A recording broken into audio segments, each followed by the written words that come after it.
Good morning friends. এখন আজকে হোলির দিন, এখন যাচ্ছি মামা বাড়িতে।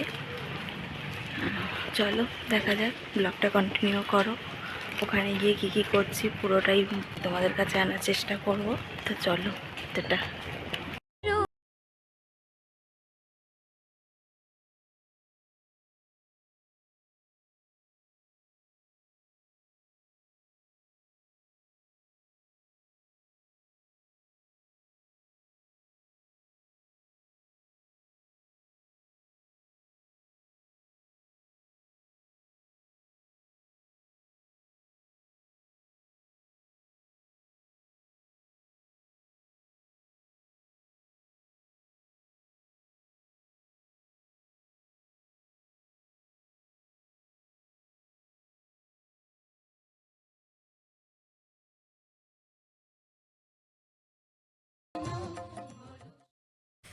এটা আমার দিদন।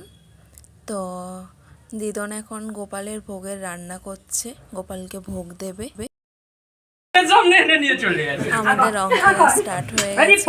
এটা বেশি ঝাঁক এটা বাস্ট করবে। কি আনন্দ রিভার মোড়ে বাবা রে,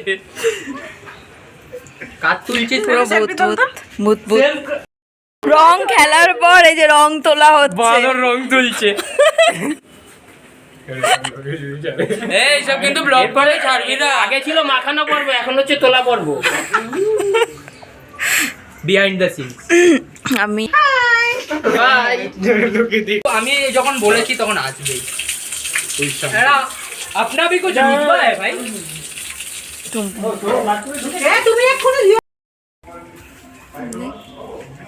ব্লগ হচ্ছে, ব্লগে উঠবে।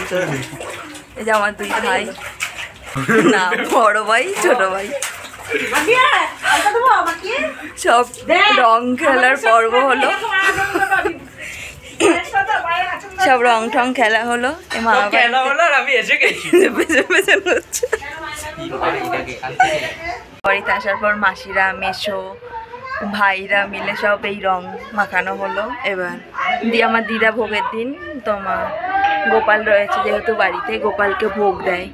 তো ওই ভোগ দিদন ভোগ রান্না করছে আর আমরাই কীর্তি করছি, সব ভাই বোনেরা মিলে। খুব মজা হচ্ছে। সুরজিৎ চলে এসছে, আবার একবার রং খেলা হবে।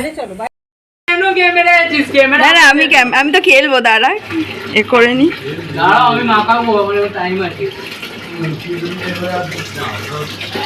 আয় শোনো দে ক্যামেরা ম্যান। রেকর্ডই তো হচ্ছে না। কান করেছো? এই ধর আজকে দিনে কি মা ঠিক আছে। এই ধর আমাকে মার লাগি। এ পুচকি আয়। কই গেল? আয় আয় আয়। ও এ কাজ কর, গাল দিয়ে গাল ঘষে নে। এ বাবন, গাল দিয়ে গাল ঘষে নে।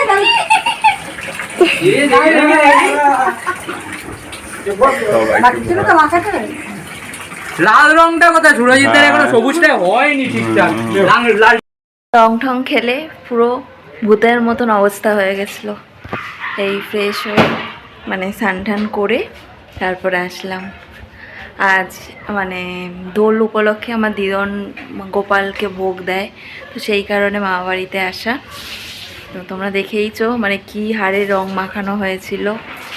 আর মানে দুবার রং মেখেছি, একবার ছোটো মেশো রং নিয়ে এসেছিলো, তারপরে সুরজিৎরা যখন আসলো সুরজিৎ আবির নিয়ে এসেছিলো, তো সেটা মাখা হয়েছে। পুরো ভূতের মতন অবস্থা।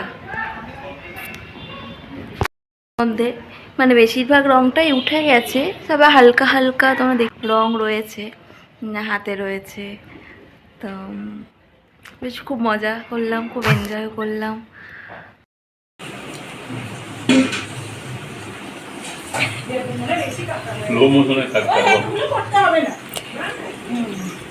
তারা ওদের কোনো খাওয়ার ভিডিও দিচ্ছে। এমন করে করছিস এমন করে দেখাচ্ছিস। কাশ্মীর পাইপ বইটা গেছে। কাশ্মীর পাইপ না থাকা শান্তনু একবার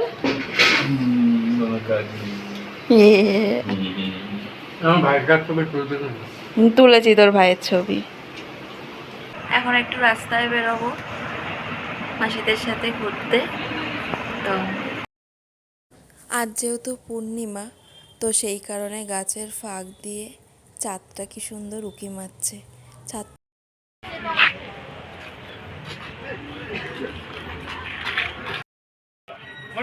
এটা হলো চণ্ডীবাড়ি। তো এখানকার মানুষেরা এই মন্দিরেই পুজো দেয়। দিদুন দাদুর মুখে শোনা কথা, এই ঠাকুরের একটা রহস্য আছে, তোমাদের কাছে পরে কখনো এটা শেয়ার করব। এটা নিয়ে একটা আলাদা ভিডিও করব। তো এই ঠাকুরের নাম অনুসারেই এই জায়গার নাম রাখা হয়েছে চণ্ডীতলা।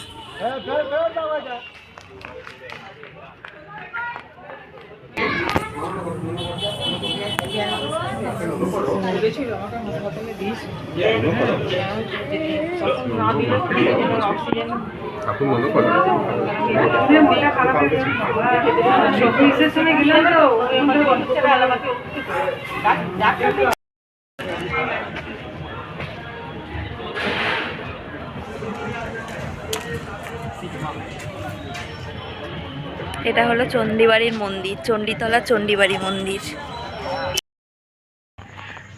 ঘুরে টুরে চলে আসলাম, এবার ফ্রেশ হব।